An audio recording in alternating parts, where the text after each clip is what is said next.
Hey, welcome back to the BVB podcast. My name's Jacob, joined as always by Carver. And for our end of the year episode, although I feel like we're not really going to stop because a lot of stuff is coming up, I got a special guest. I saw him a few months ago live in the flesh, but happy to have him back on the show. Brian, how you doing, man? How's it going? Doing good. It's been a tiring day, but this is a good way to end it. Talking BVB with you guys because it's always a fun time. So happy to be here. How are you Yeah, guys doing? I'm doing good. Carver?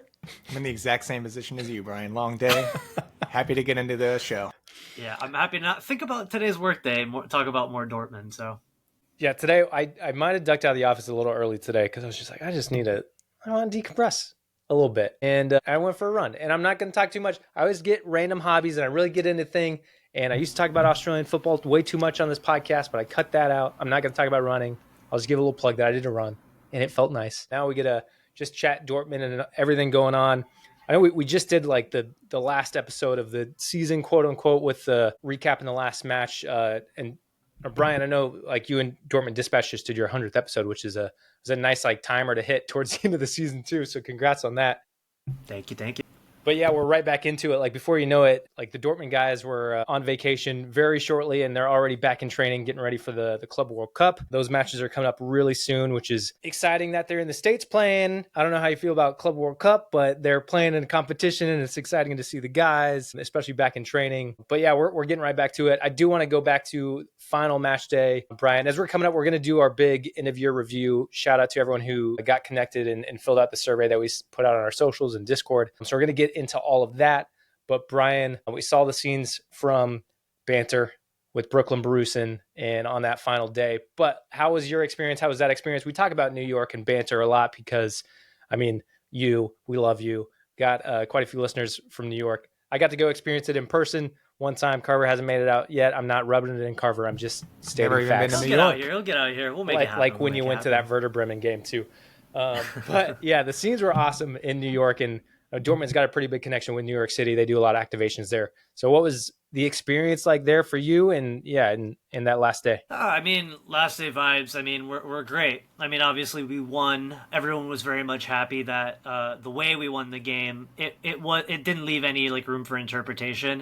It didn't have us relying on any of the other results. So everyone, I think, was just very much happy with that. And I think the vibes with everyone from the fan club are always great. It's just overall a great time. And just, yeah, it's the perfect place to watch it. Like if you're in the city, that is the place to go to watch it, in my opinion. So it was really, really nice way to end it. And then afterwards, we just like kind of hung out. It was like I actually hadn't been too much this year because this has been a super busy year for me. But it was like my third game out or whatever for this half of the season. It was just nice to see everybody and just hang out. So it was, yeah, I'm totally happy with it. My experience was great. And in the season on a high, which Yes, especially considering the season that we've had, that was a good way to end it. And it was just nice because like the way it ended, it wasn't the same like stress that we've had like throughout the entirety of the season. It was very controlled, very collected, and just it was just an overall good time. And we are going to hit on transfers a little bit too. Obviously, we're going to break down the season with your guys' notes in the review. But I mean, you kind of touched on a little bit like towards the end, Brian, like just ending the season on a high, especially how the season went. But how would you gauge the season overall, or how's been your experience? Traumatic. It was a rough one. I mean, it's not it's not a position that you really expect Dortmund to find themselves in. It was very, very close to being obviously worse than Klopp's final season. Like if we didn't get our game together by the end under Kovac, like it would have been a really, really bad season. Like if we end up in like 11th or wherever it was when he took over, that's obviously nowhere that Dortmund belongs. So I mean, yeah, like I think it's almost beating a dead horse at this point, but it's been a rough season. You just don't expect a club the size of Dortmund to struggle as much as they did, to lose to the type of opponents that they did. And granted, Champions League, I mean, as is the case with Dortmund usually, was a complete juxtaposition. You have a team that's, for the most part, fighting, aside from the Bologna game, of course, fighting and getting to where they did get in the competition, which was fairly far. So, I mean, yeah, like it was just a weird one. I think just the tumult of it all, like changing managers, changing coaches 3 times, even under Shaheen, not having a clear play style for most of his tenure. Like there was just so much going on that there was no sense of stability. And I do think that, and this is something I very much appreciate Kovac for. I do think he brought that sense of stability that we desperately needed. And we saw him get the best out of some players that had struggled earlier in the season too. So end of the season, great. Overall season, I really hope we don't have to fight for our lives like that again, because it was, it wasn't fun to see. Yeah, especially seeing always see these lists of, it's like club rankings based on money and like the biggest clubs, and a lot more of those are floating around now, especially as we head in the summer and transfers heating up, and just when you end the year anyways. And like you said, I mean, the position we were in, it's not a position you'd expect Dortmund. And I do think Dortmund has always, like, we still have this kind of underdog mentality, but we are one of the biggest clubs in the world in a lot of ways, but it doesn't always feel like it, especially these last couple of years. Even if we still have that kind of underdog title, or we take it like, yeah, we got a lot of money too, and we're always high on those lists, but it hasn't felt like it, especially these last couple of seasons with how things have been going. Of course, there's the caveat of Champions League last year too, and making it to the final, right? That's where we actually showed it. But outside of that, it's like we're barely scraping by in the Bundesliga. It's crazy. I mean, even if we talk about last year, and I feel like this is something that we've talked about when I've been on here before too. It's like, yes, we made it to the Champions League final, but how much of that we attribute to the type of football we were playing, and I guess like the tactics behind that. Some of it, obviously, yes. Like especially in the group stage, I think Terzic in that situation did great. But we did get lucky in a lot of situations as well. And the only reason we were in the Champions League then for the season following is because of the new coefficient rule. So you were still hanging on like by the skin of your teeth right there. And that's not the position that Dortmund need to find themselves in. And as much as obviously it was great last year that we did get to that Champions League final, I still don't see that as a super successful season, just because of where we ended up and how we ended up getting to the Champions League to the next season. It was stressful in itself in that sense too. So yeah, the fall would have been so much more worse too had, I feel, if we won that final, because then the club would have been blinded even more by ignorance and arrogance, and God knows how much the management would have maybe tried to hide under the bed or just cover the really gaping cracks that this team had for several months after the fact too. So thankfully we had a wake-up call outside of, I mean, I'm not saying I'm glad we didn't win the Champions League final or anything like that, but that this club would have had a much more rude awakening had they had that ignorance to hide behind. Yeah, what an alternate dimension though. We would have won, Terzic would have stayed. Who knows where we would have been. I mean, yeah, and who knows who Terzic brings into. I mean, listen, I'm not trying to sit here and say Terzic didn't have a game plan. He did. But I just feel like it's almost overplayed how much people attribute that Champions League run to him getting there. Because, and I see this argument all the time online. It's like, how many times did PSG hit the woodwork in those semis? How many times did that happen? And people are like, well, if they didn't, get the ball in the back of the net, then they don't deserve to be there. But it also does come down to chance. Like those were like millimeters at times, So, like, I think that we do have to take that with a grain of salt.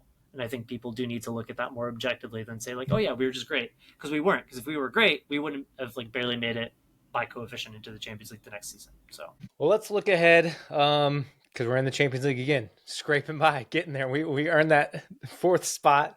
And if we want to, I don't even say keep this run going. If we just want to improve, if we want to improve from where we've been, hopefully that means making some moves. So let's talk transfers. This is what everyone wants to hear anyways. Carver and I are pretty notorious for not getting too in the weeds on transfers. We'll hit on when they seem a little closer, but not all the rumors, because, I mean, it was like a few weeks ago and it was Dortmund is looking at this person, Dortmund's looking at this person, and this person, and this person, and this person, and that's all the reports. But guess what? It's like now it's like two people. There's like news on two guys right now.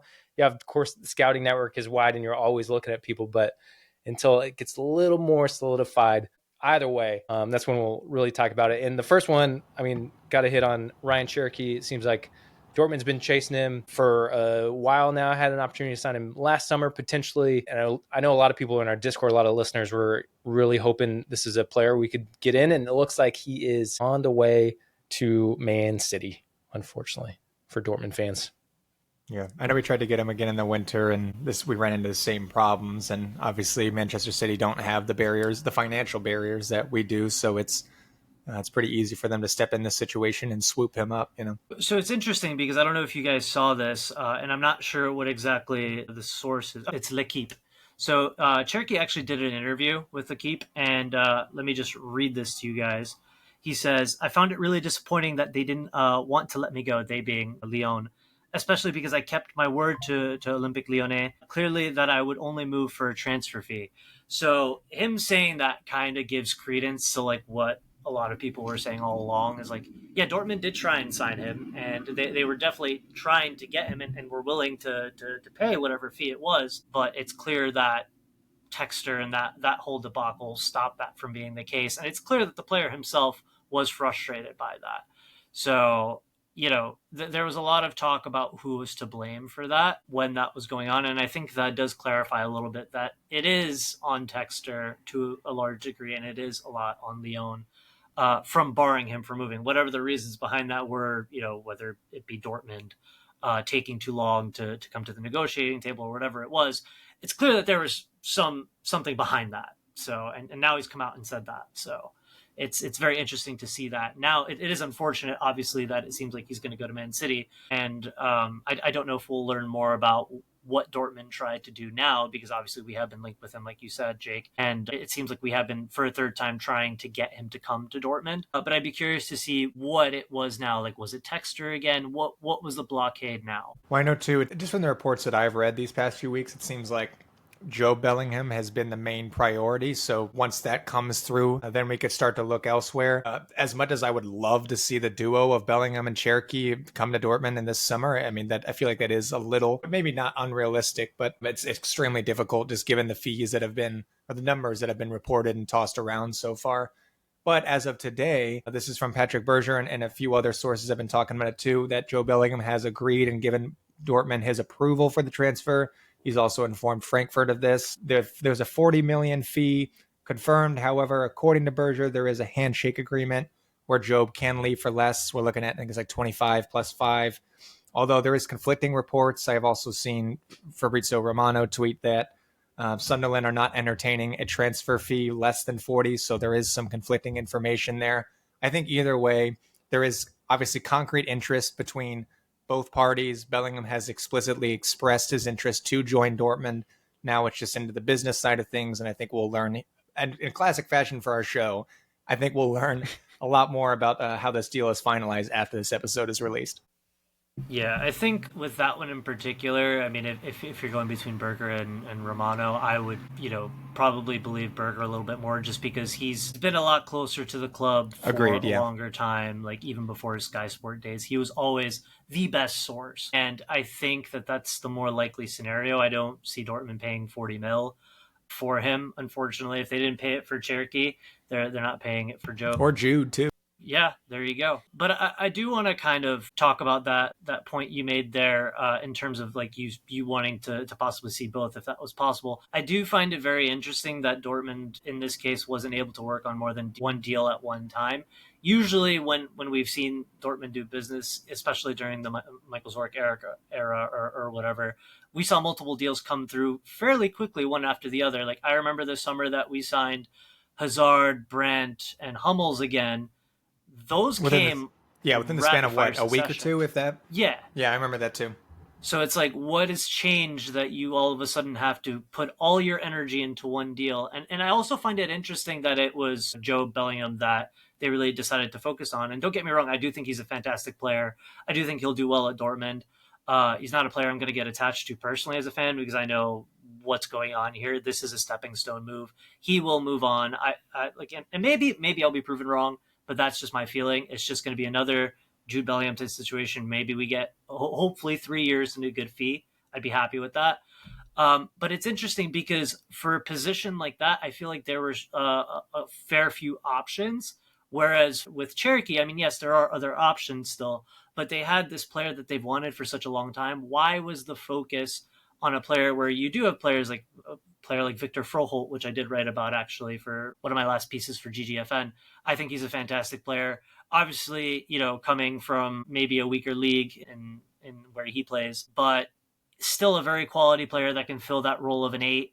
Arden Jashari, also a player that's been linked as well. that could fill that role. So there are other options. It's interesting to me that they decided to focus specifically on him. And on top of that, you had all this talk of, he was scared of coming because he didn't want to live in Jude's shadow and all that stuff. To me, if it really takes all of that to convince a player, I'm not necessarily sure like that's your resources being best used, because a player should also want to come to the club and see that there's a benefit to him coming here. If he's undecided and whatever, then maybe you're not getting a player in the best headspace. But at the end of the day, I mean, he is a quality player. I'm not going to be upset that he's coming, but I do find it interesting that there's so much of a focus on this when there seemed to be so much like abrasion there, and like it didn't seem like it was so as easy flowing as one would expect, especially considering he saw how well Jude did here.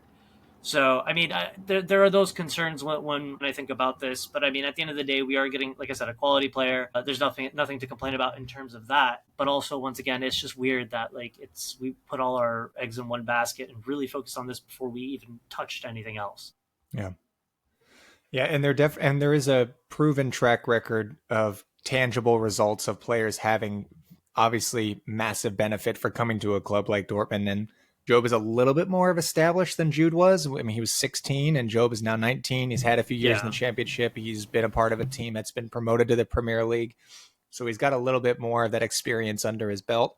Maybe that does attribute a bit more to a longer tenure here. I'm also anticipating here a 3-year kind of span for him there, but hopefully, it's a little bit more extended than that, or we can get a good deal elsewhere. But Brian, I'm curious, do you picture him and Mecha as being the double pivot going into next year? Because I feel like that could be a pretty solid I think duo there.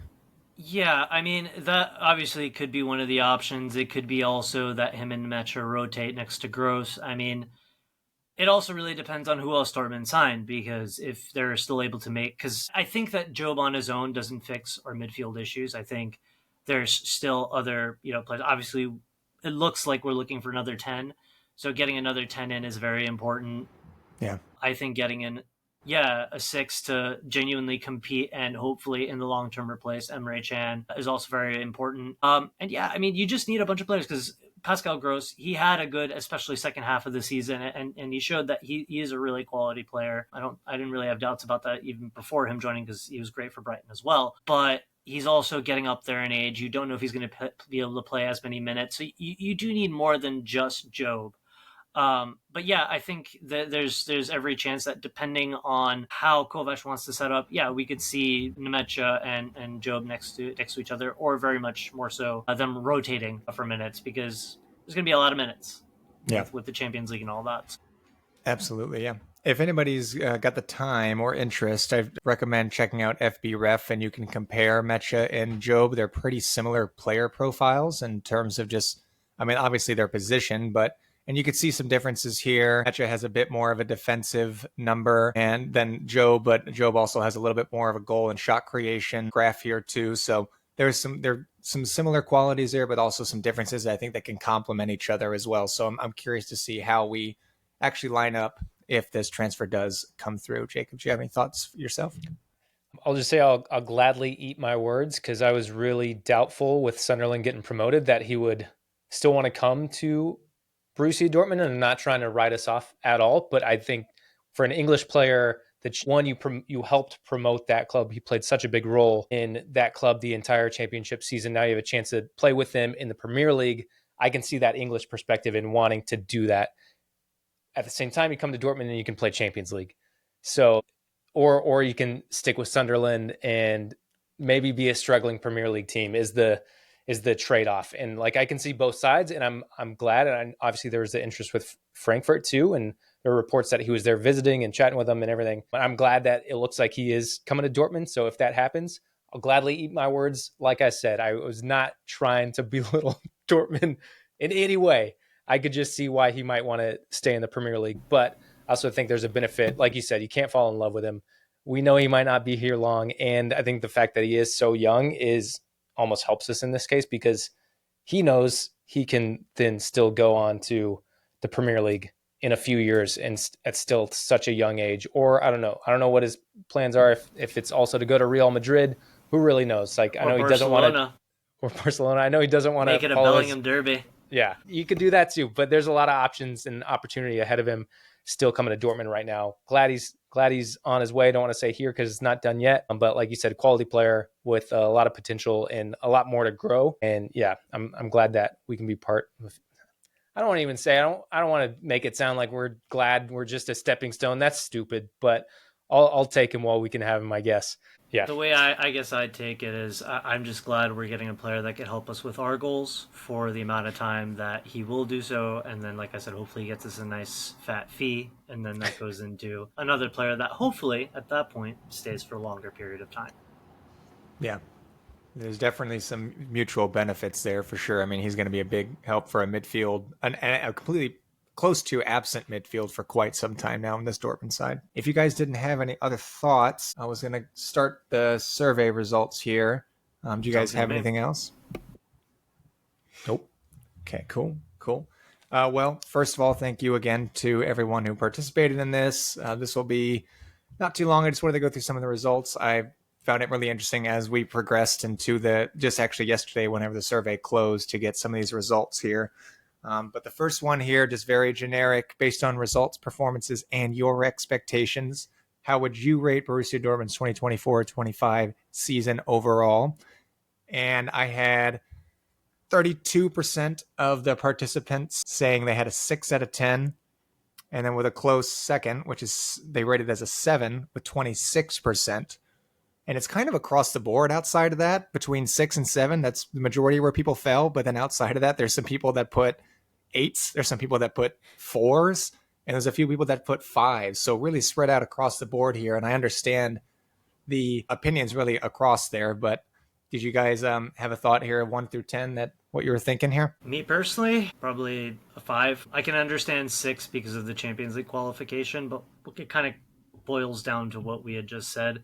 We shouldn't be finding ourselves in that situation regardless. What would push it to a 6 for me, obviously, would be the Champions League performance because we did do well there. But I guess, yeah, 5 or 6 is fair, in my opinion, just because it took us till the end of the season to get our stuff together and actually mount that charge into the top 4. We did have to rely to a degree on results around us as well. Credit where credit is due to Niko Kovac and the team for righting the ship when they did, because, yeah, we're saying 5-6 now. It could have been a 2.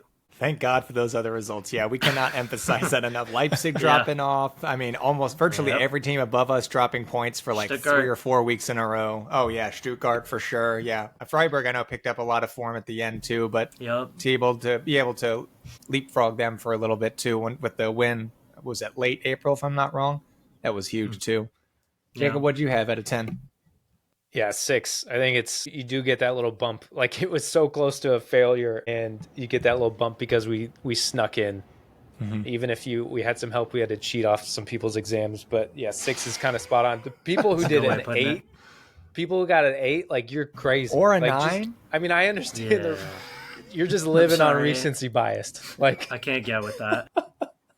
It's a great end. It was a fantastic end. But God, if we're judging so by bad. the end, it's an 8-9 easy, but yeah. Oh man, not too many people, but yeah, there was a handful of people that put 8 and 9, which I found pretty funny.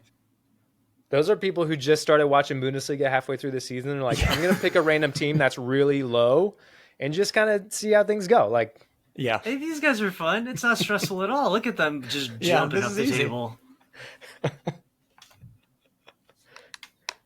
Right after the general thoughts for the season, it dives into a squad analysis, and I'll save us the pain of going through every single player individually.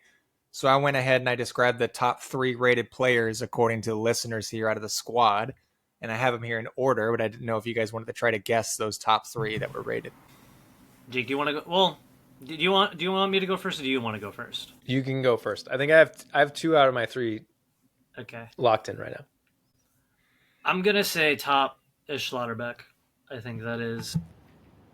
Nailed it. Is he number 1? He is number 1. Yep, nailed it. Okay, all right. Girassi number 2. Are you looking at my sheet, Brian?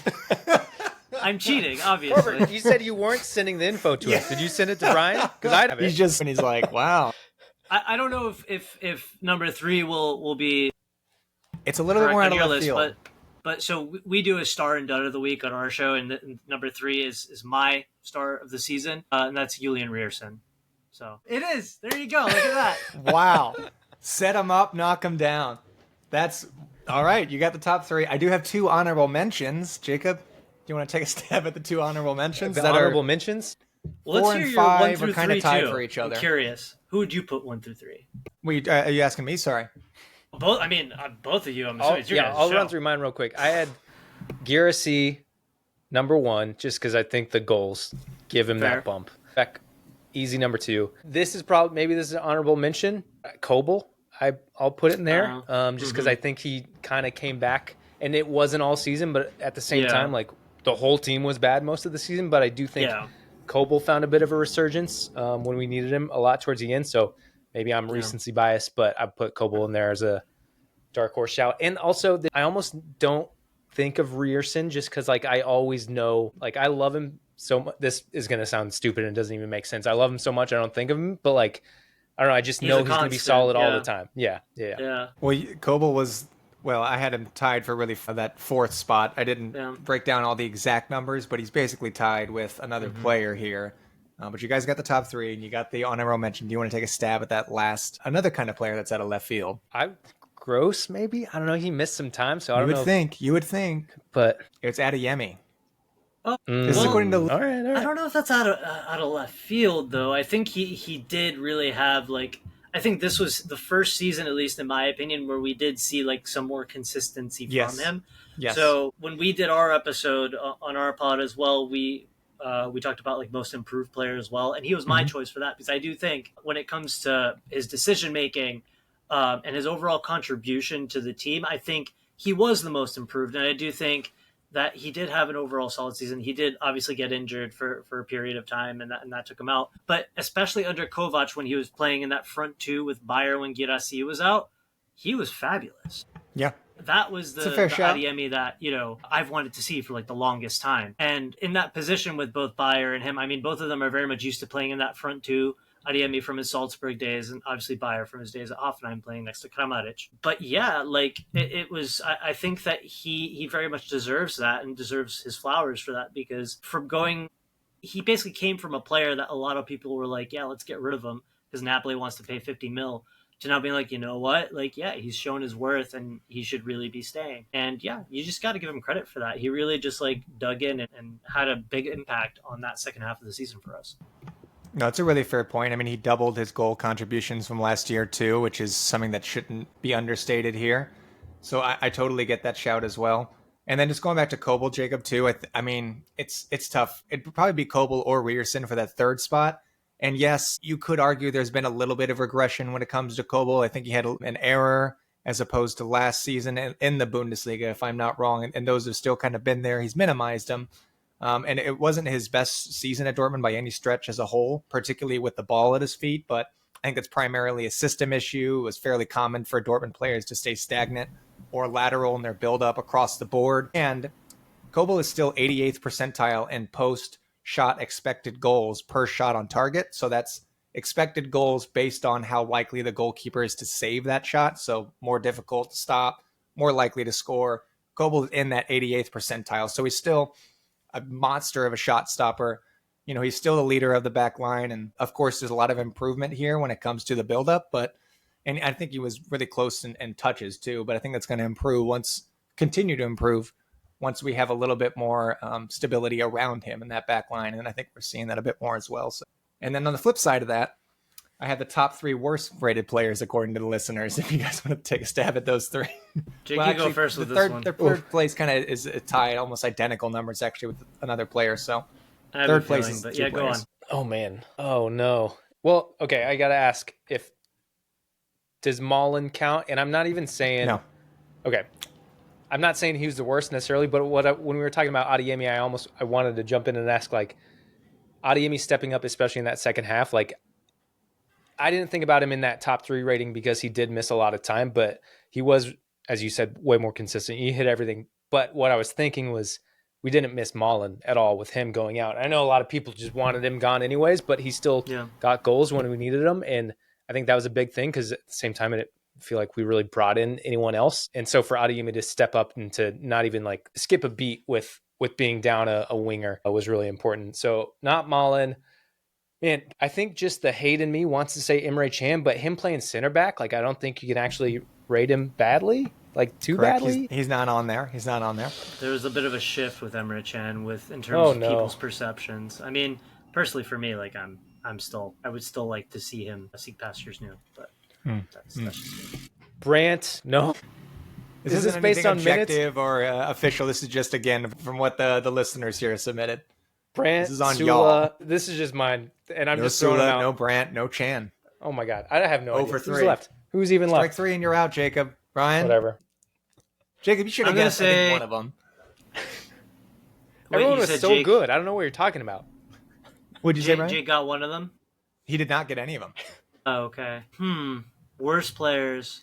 Well, I was going to say Brant as one of them, so because... I should say worst rated players. Worst rated. Well, Sabitzer's definitely on there. Yes, he's tied for 3rd. Oh, God. Okay. See, I forgot about him because he wouldn't even play. Yeah, you gotta think of forgotten players here. Really, I mean, for these other names too, think of forgotten players. Kuto is probably on there as well. Oh God, Brian's batting 1,000.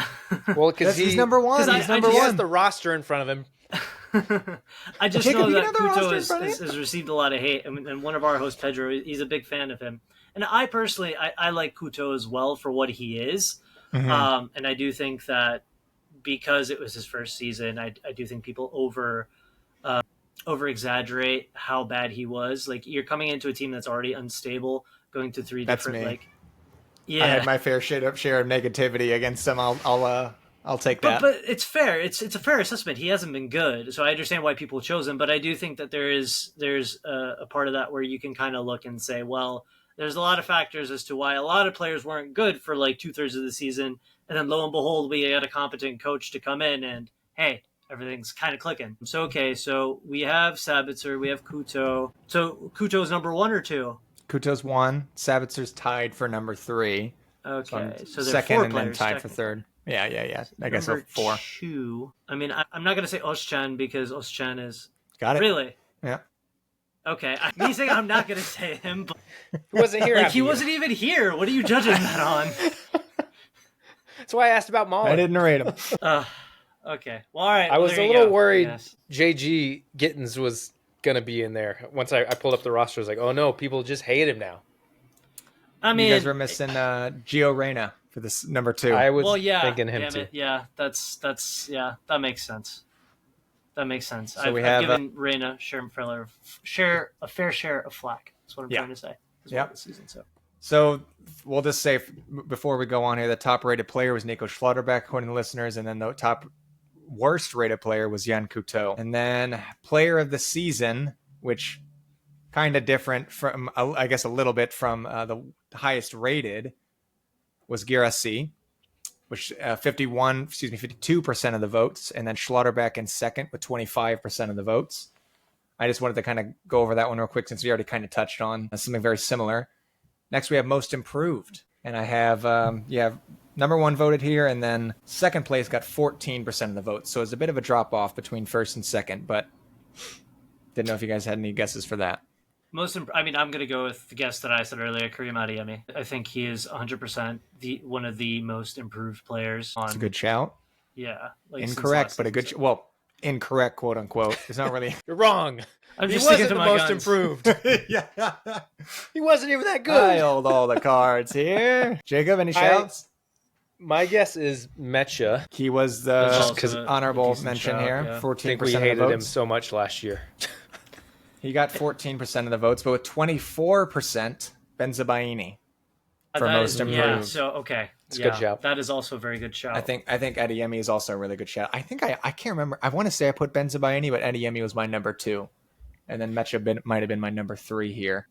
Benza would be my number 2, 100%, because you're looking at a player that, once again, like, we had Ian Matson come in and everyone was like, yeah, get him out of here. We have the player that, we want now. Mm-hmm. And then he comes in and plays such a pivotal role, not even just from that left back position, but also in that back 3. He was pretty damn good. So even when we needed that flexibility, he was able to compensate. And yeah, it's just been good to see. It's been a good redemption arc for him. Yeah.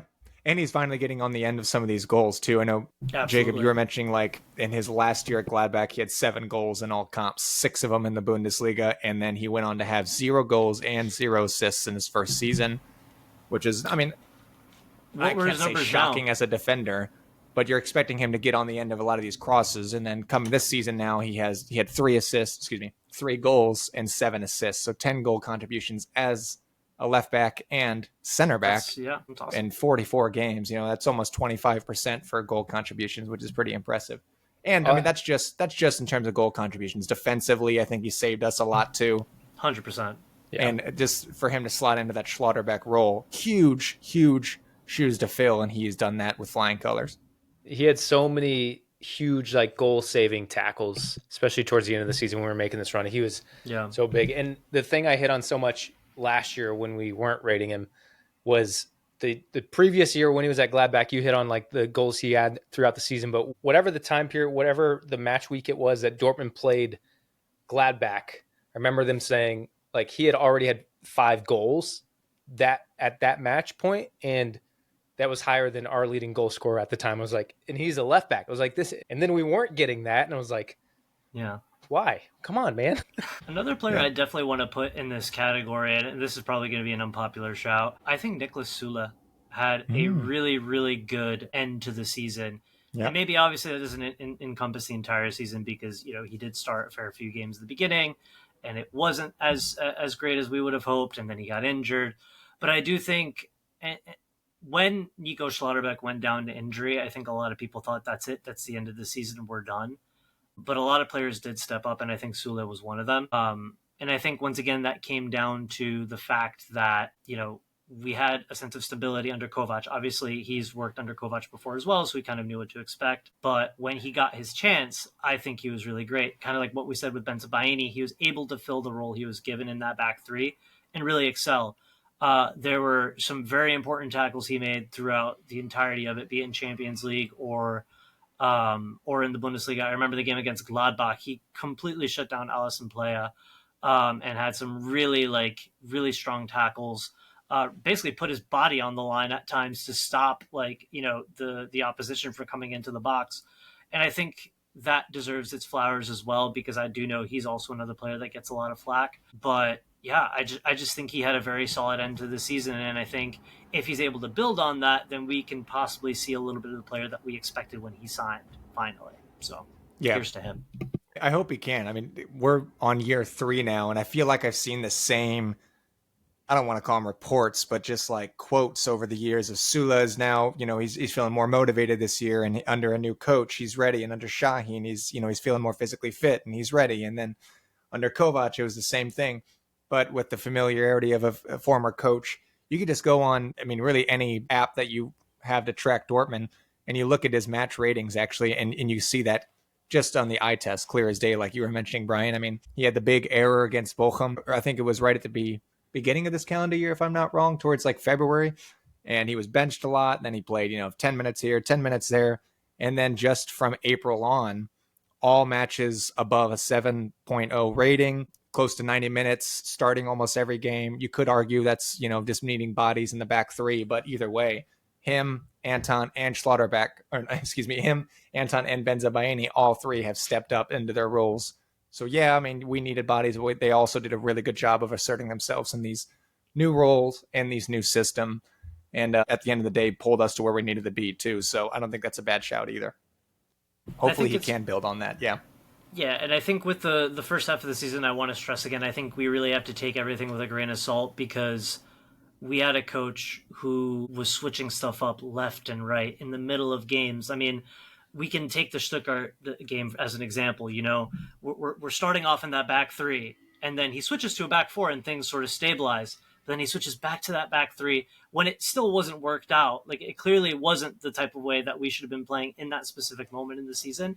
He switches back, and people are confused. You can see the players didn't know what was going on, and we lost tremendously in that game. So it's like, I think that's like, I feel like I'm beating a dead horse at this point, but that sense of stability that Kovac has instilled has allowed players to play at their highest level once again. And I think, I think that's basically it. I think that's what Dortmund need. I think they need a sense of stability for an extended period of time to allow these players to be able to show their best. And yeah, honestly, I do think it's as simple as that, because this season was a roller coaster. And I think we definitely didn't see the best of certain players in the first half because of that. And that's why other people were able to come out of their shell once it was part of the club again. Thankfully, I mean, I think it's a good thing that we have a good pool of good arguments for a handful of players that have dramatically improved, because those same players had a pretty poor season last season, or mid at best. So the fact they were able to turn that around and really strong, I think is really great for going forward, of course, too. But on the flip side of that, we have biggest disappointment next of the season. And this was pretty overwhelming, or excuse me, this is pretty set here on one player. I don't know if you guys had one in mind here. Can I vote for Shaheen? Go first for this one. I just vote Shaheen. It was not Shaheen, no, but that is a good I know shout, he's Jacob. not a player, but I should just have vote had for that him as an anyways. option here. Because I think I just had who has been the biggest disappointment, so I did not put Shaheen as an option, but I should have. I should have been more clear in my wording here. For the sake of what we're talking about here, I'm going to go with Reyna. And that's particularly because Julian Brandt himself struggled as much as he did, and Reyna just failed to assert himself. Mm-hmm. And I talked a lot about this on our pod as well. You know, a lot of what I saw in terms of the rhetoric around Reyna was, well, the rhetoric around Brandt and Reyna. First off, people would say that Brandt was a net negative because of all the loose balls, all that stuff. Losing possession or passing to the opposition, whatever it may be, the dangerous play that led to the opposition scoring or having dangerous chances, all very valid. But you would have Reyna kind of listed as more like a net neutral. And when I think of a number 10, the last thing I want to think of is neutral player. Mm-hmm. And for me, like that position in particular is supposed to be creative, creating chances, taking chances. You didn't see that much of it from Gio, even when he did get a chance, especially when he started. So, I mean, yeah, like for me, like a neutral number 10 is going to be underwhelming. So it was disappointing for me. Unfortunately, he wasn't even in the top 3 here, but there were a few people that voted for him, and I wholeheartedly agree there. I mean, he's been in nothing, really him and Sule has been nothing but an enigma these past few years. I mean, I really thought Reyna was going to break out and be right. Maybe not the number 10, because, you know, Brandt for the last few years, it's been kind of him. Mm-hmm. But, I mean, there was really no reason that he couldn't be right alongside him. And there's been plenty of games where Reyna has single-handedly pulled us away with either a point or a win. And this year he's been completely absent for the most part, or when he has been fit, no one has had any idea why he hasn't been playing. And then whenever he does, it's been very underwhelming here. But, Jacob, did you have any votes before I give the number 1 here? If I'm taking a guess based on how things played out, I'll guess Gittens.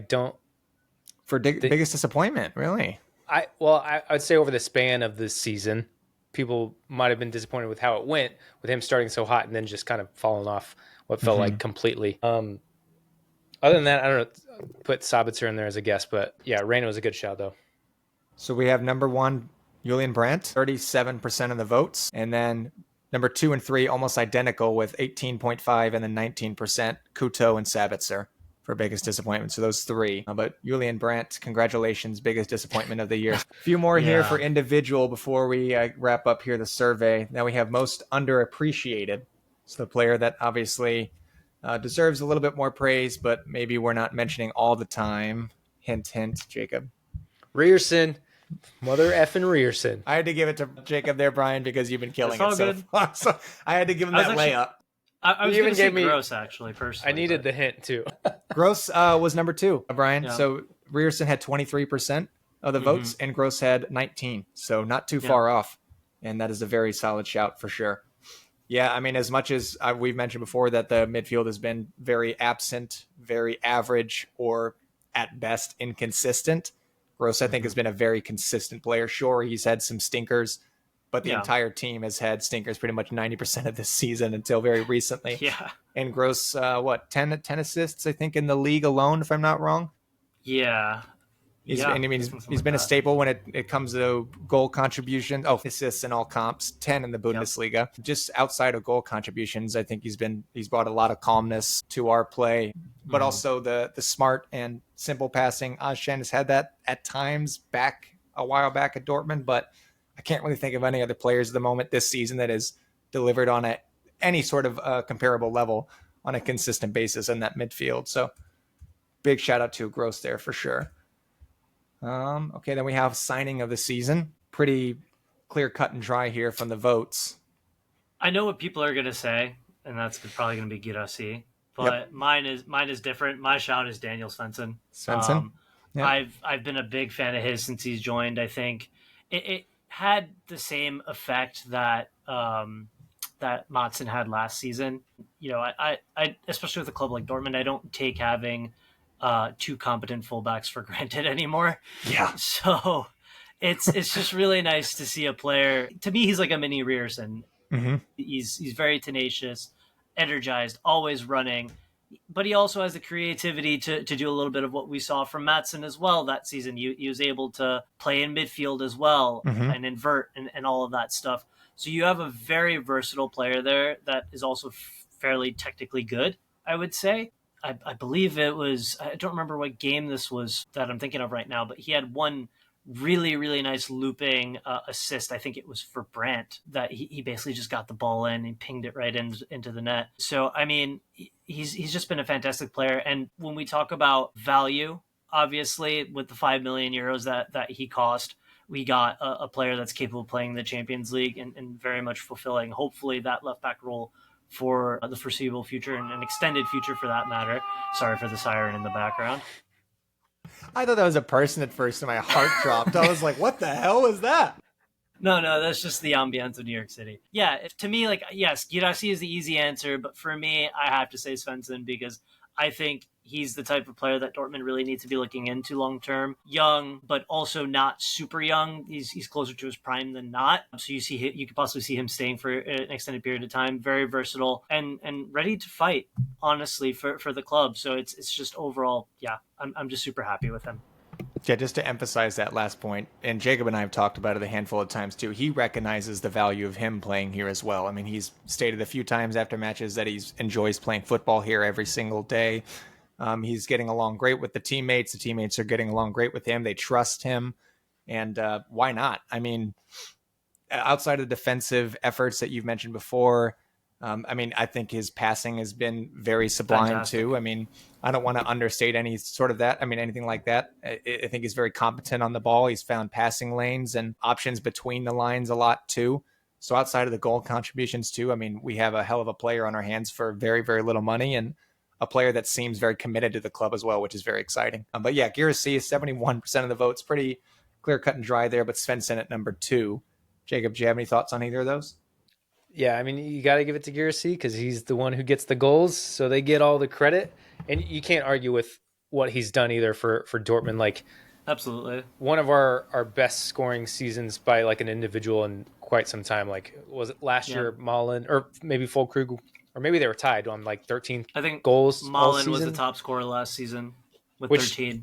Is, I don't know, that just seems so low. So it's so crazy. And so finally, like, someone comes in who's able to bang him in consistently too. Like, I had a lot of, I think, issues with Girassi after some certain games when kind of let his frustrations get the best of him, and a lot of frustrating moments as a fan watching him, but at the same time, he's still popping up and bagging goals. So just doing his job, and you can't argue with that. I will kind of emphasize Svensson too. I think what him coming in, what that unlocked for this team, especially with Schlotterbeck going out and Benzabaini shifting back to that left side center back role, like, it just allowed us to do what we ended up doing in this final run. I mean, we started this season with our best left back being our starting right back, which was a big issue. Obviously, we talked about Benzabaini and stepping into that role, but he was the only one. So with Svensson coming in, it just helped this club so much. And for him to perform pretty much instantaneously, I think his first match was it Barcelona Champions League? And maybe there were moments where it's like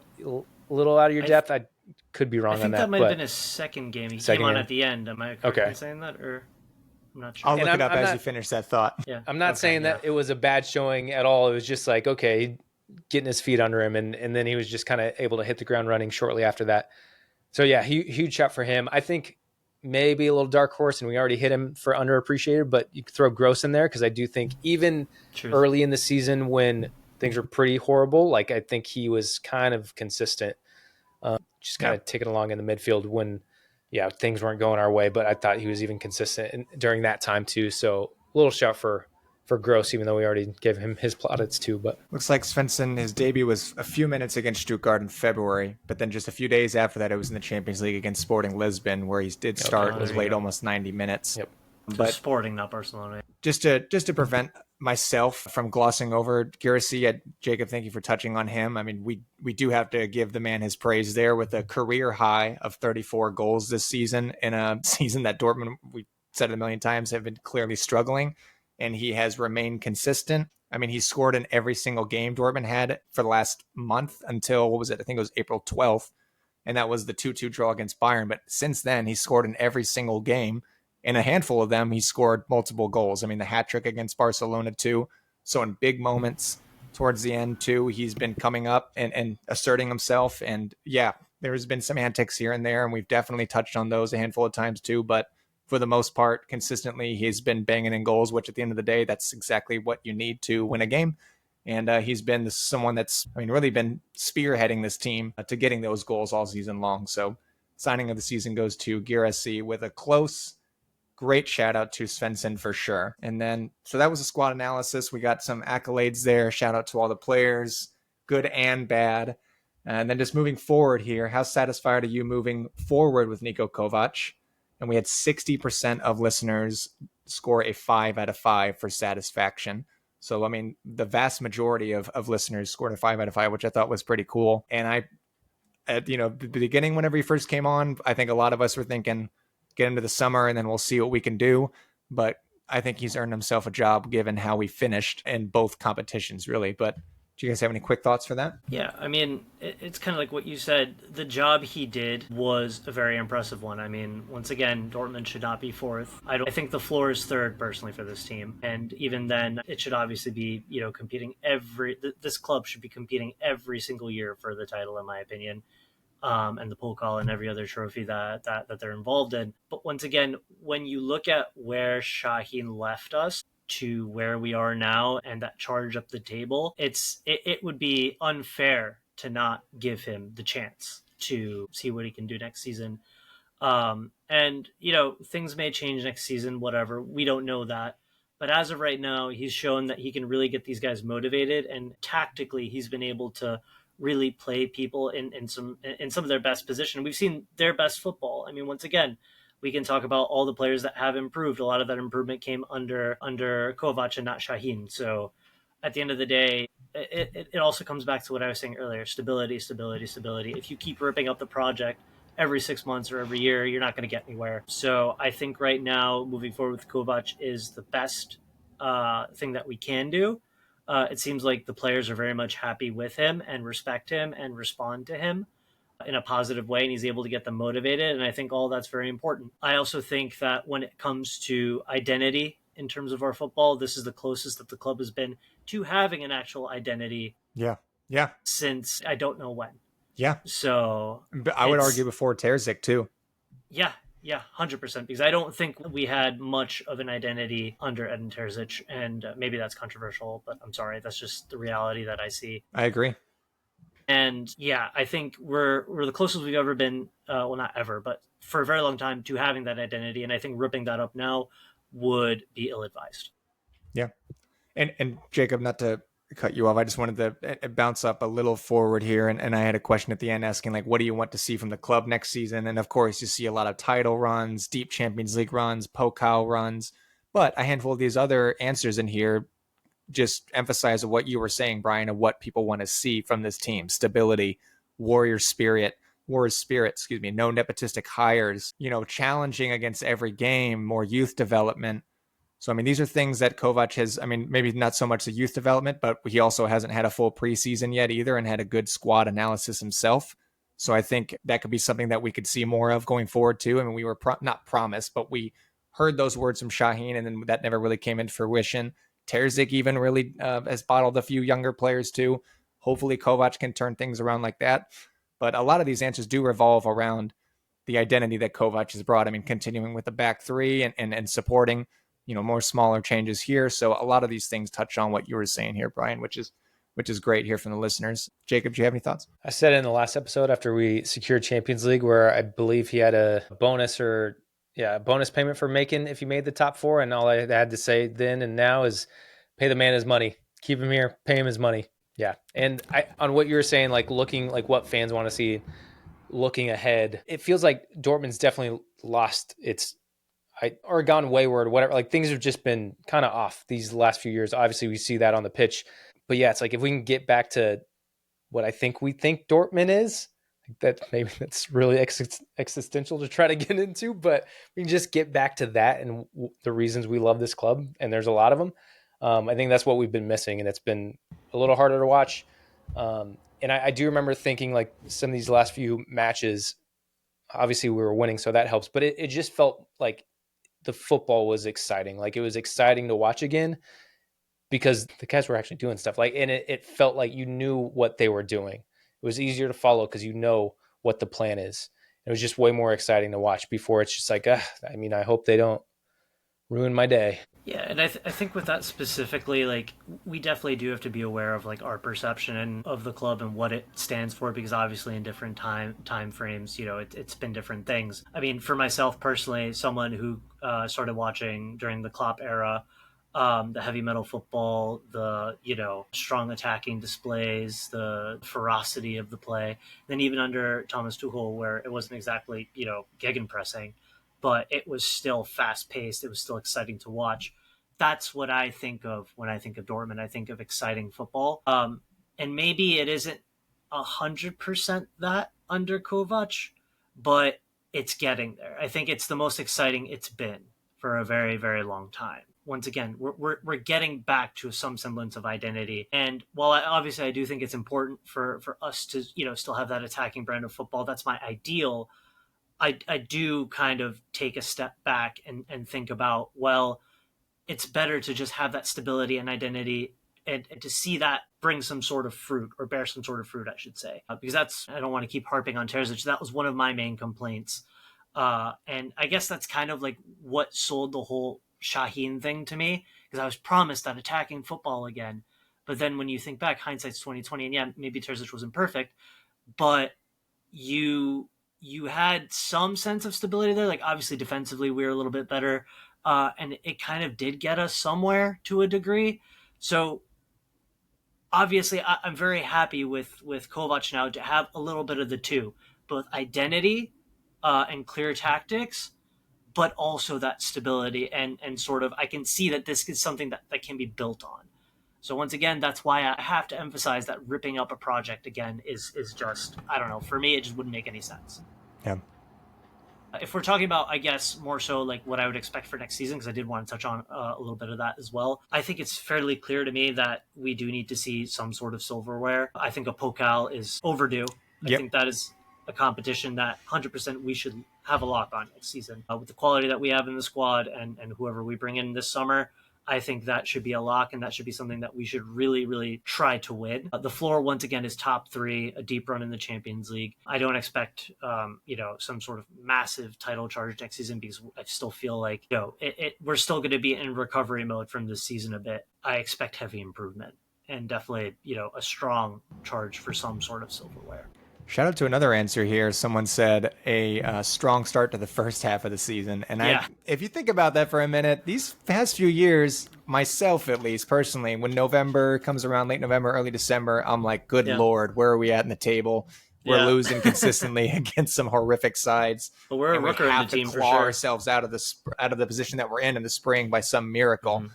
So setting ourselves up for success in the first half of the season would hopefully go a long way here. I had two more things in the survey, but I'll just run through them. I don't want to spend too much time on them because we've also kind of touched on them. Second to last one was, if you were in charge, which players would you let go of this season? 91% of listeners said Reina, 80% of listeners says Ozcan, 62% said Brandt, and 54% said Emre Can. So pretty overwhelming with those four players.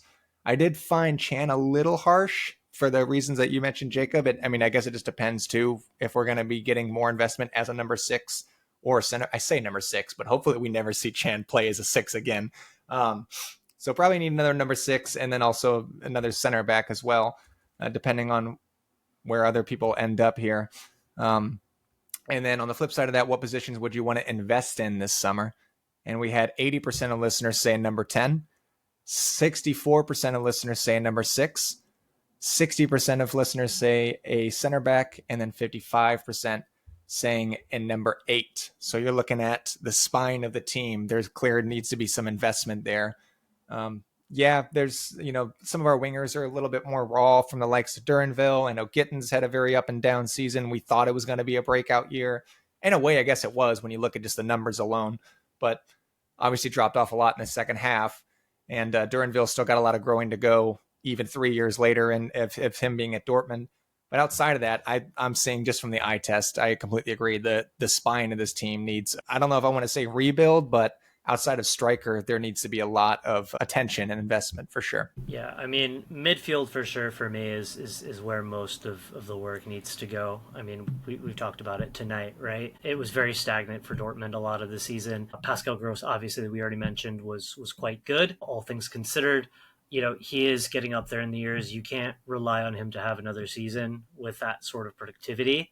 You definitely need to make sure you're bringing in players that are in mind that will eventually replace his output and stuff like that. But yeah, to me, that just screams that midfield is where, most of the investment needs to go. With regards to Chan, I mean, I'm going to say I agree with the you said 55% that said Chan would be replaced or should be replaced. That's who I would replace too. I mean, obviously we need players in all those positions. But with Chan specifically, with him also getting up there in age, his topsy-turvy nature in terms of his play, and just the fact that we've seen players like Bensebaini and Sula and Anton now actually step up when you have a player like Nico Schlotterbeck down and out for the count with his injury. I don't think Chan is one of the names that gets into this team unless there's a crisis.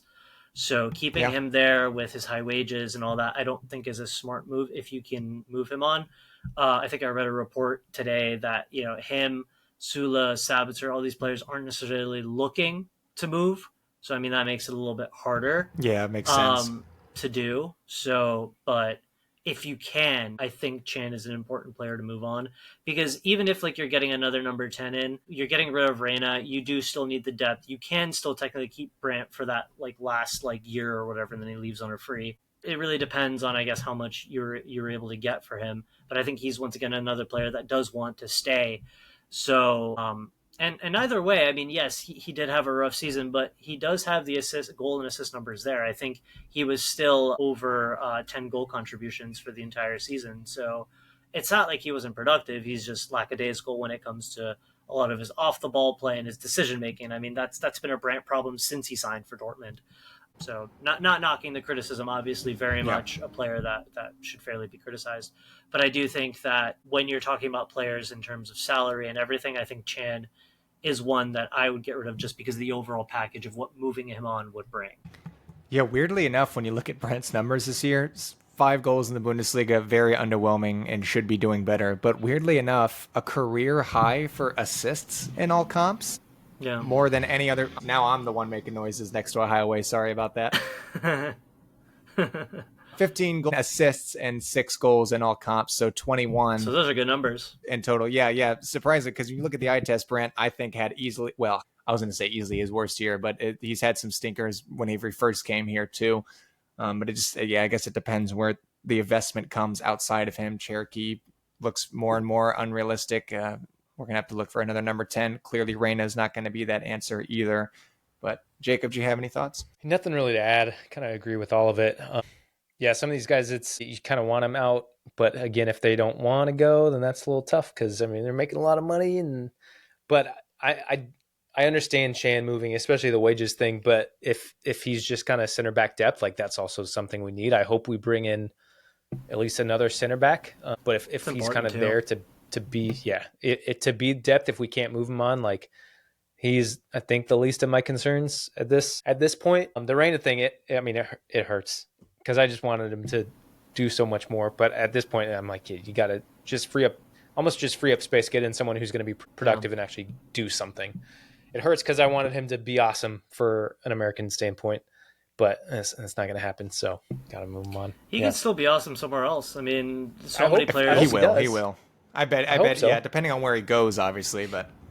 I mean, Pulisic, before, when he was leaving Dortmund, he was a bench player, and now he's super important for Milan. Isak, look what he's doing at Newcastle. Marino at Arsenal, all these players who didn't really pop off for us have popped off elsewhere. So, and funny enough, I think Sociedad were in for, or there was rumors that they were in for Reina.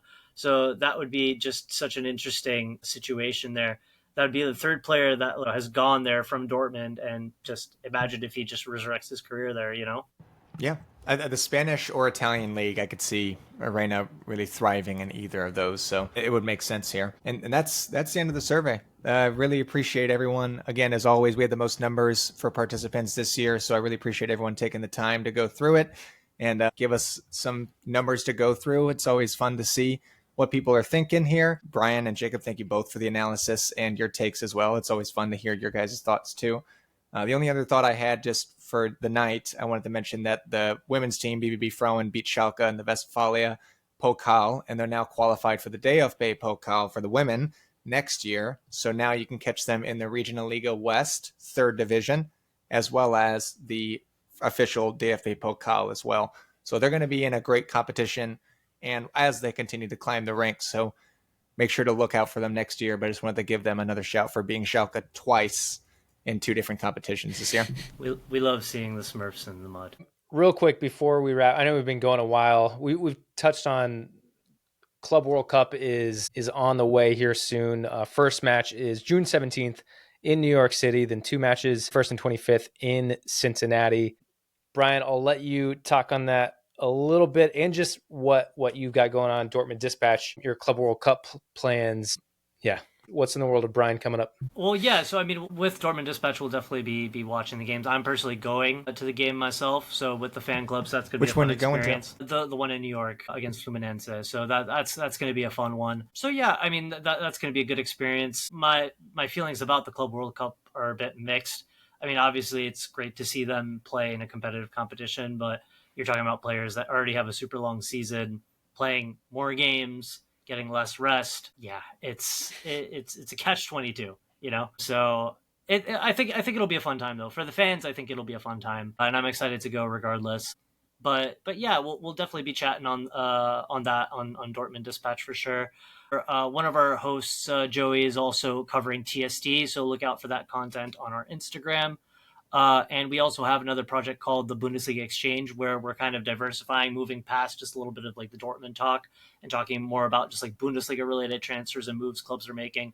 So that's been a fun time too, and that's headed up by Eli as of right now. So so he's been doing a great job with that. So check out that as well. In terms of my writing, I mean, I'm writing for GGFN, so if you want to check out my work, feel free to look there. But yeah, we'll definitely be talking Club World Cup on our pod as well. So it's going to be an interesting and fun summer to be a Dortmund fan in the U.S. Yeah. So if you're in New York, going to the Dortmund game, Fluminense, reach out to Brian, say hi. Don't just run up him on the streets, because that's scary in New York. You don't want to do that. But maybe connect with him online. Yeah, for sure. No, always happy to meet new Dortmund fans, and yeah, it's good. It's going to be a fun time. It's going to be a good party. Yeah, and then for Cincinnati too, I know quite a few people who are in our Discord. Give another plug for our Discord if you're not in there already. There is a Club World Cup little chat within our Discord. So whether you're going to New York or Cincinnati, you can meet up with some people and make some plans in there. Find the link for that. Find the link, all the links for Brian, Dortmund Dispatch, and everything going on in the description of this episode. As always, appreciate you hanging out. As always, Brian, it's good. It's been good. No, it's always awesome coming to chat Dortmund with you guys. So. But yeah, so happy to be on, as always. Carver, any final notes? No, again, thank you guys for engaging with the show, both Brian and Jacob, of course, and the listeners. Feel free. I know we had a feedback section on the survey too, so I appreciate the kind words, but also the sincere feedback you have as well. I'm always, directed towards me. I'm not asking you to have a go at Jacob by any means, but whoa, what are you got people saying? I'm always open to I need to see this. Criticisms. He needs to see this now. Yeah, Jacob, they were throwing a lot of slurs at you. All this shit is on Jay. I know I stutter a lot. I know. Try to cut it out. I'm just kidding. I'm just the vibes Don't guy. listen to the haters. Yeah. Just the vibes. I'm the vibes guy. Damn it. All right. We appreciate you guys hanging out and listening. We will see you at Club World Cup, maybe. If not, we'll be back here shortly after those matches. Talk to you later. Bye. Cheers.